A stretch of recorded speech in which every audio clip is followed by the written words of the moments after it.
Kemudian waqala Ibnu Mas'ud, dan sahabat Abdullah ibn Mas'ud. Ini sahabat-sahabat abadilah.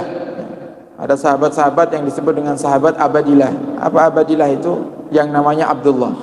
Dari tadi yang disebutkan di sini Ibnu Umar, kemudian Ibn Amr, kemudian Ibn Mas'ud. Nah, semuanya namanya adalah Abdullah. Abdullah bin Umar, Abdullah bin Amr, dan Abdullah bin Mas'ud.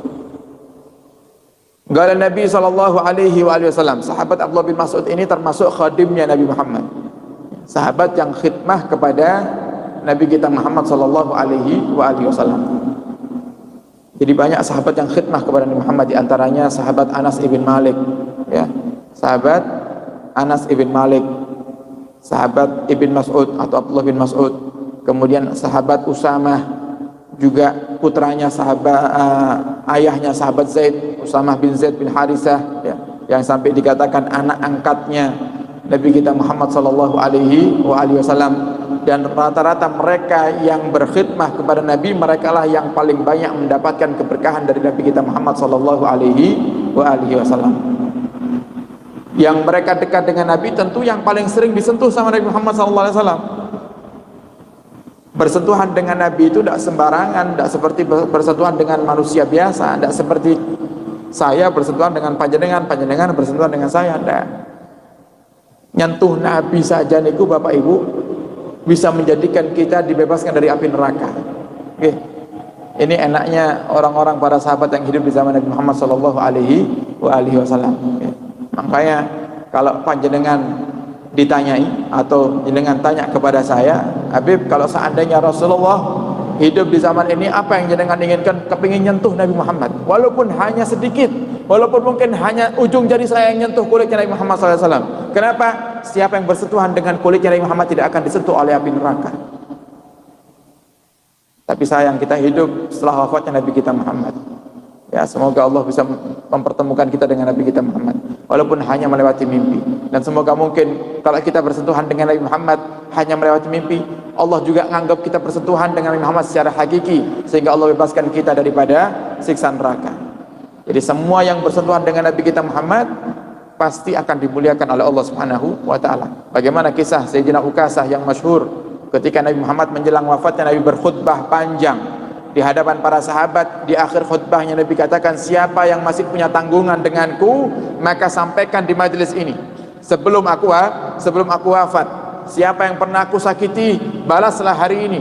Kemudian ada seorang sahabat yang mengangkat tangannya, ya Rasulullah, engkau pernah menyakitiku, engkau pernah menyakitiku. Maka Nabi Muhammad katakan, balaslah di hari ini, mumpung Allah masih berikan kepadaku umur. Balaslah apa yang aku perbuat kepadamu. Kalau tidak salah Ukasah, ini kisahnya Ukasah.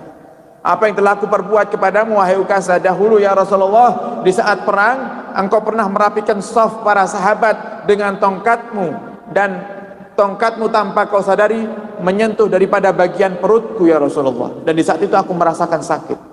Kata sahabat Ukasah, kalau begitu kemarilah wahai Ukasah, balaslah apa yang kau rasakan daripada perbuatanku. Datang Ukasah ke depan itu, sahabat Umar bin Khattab sudah mau mengeluarkan pedangnya. Sahabat Ali sudah mengatakan, ya Ukasah, pukullah aku sepuasmu, yang penting jangan kau pukul Rasulullah sallallahu alaihi wasallam. Kata Rasulullah, biarkan. Kemudian begitu sampai di hadapan Nabi, Ukasah mengatakan, ya Rasulullah, di saat tongkatmu itu menyentuh bagian perutku, di saat itu tidak ada yang membatasi antara tongkat dengan perutku ya Rasulullah. Artinya tongkatmu langsung menyentuh kulit bagian perutku ya Rasulullah, tidak terhalangi dengan kain sehelai pun.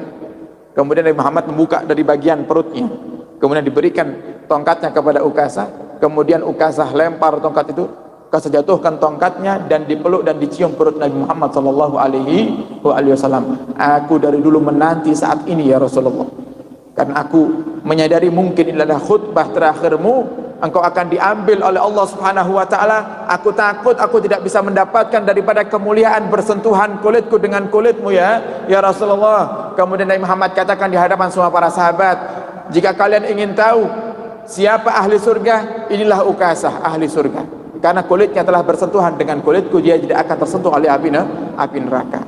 Jadi ini kemuliaan daripada orang-orang yang berkhidmah di rumah Nabi berkhidmah kepada Nabi Muhammad, mereka yang paling banyak mendapatkan keberkahan dan yang paling banyak melihat daripada mukjizat Nabi kita Muhammad sallallahu alaihi wasallam.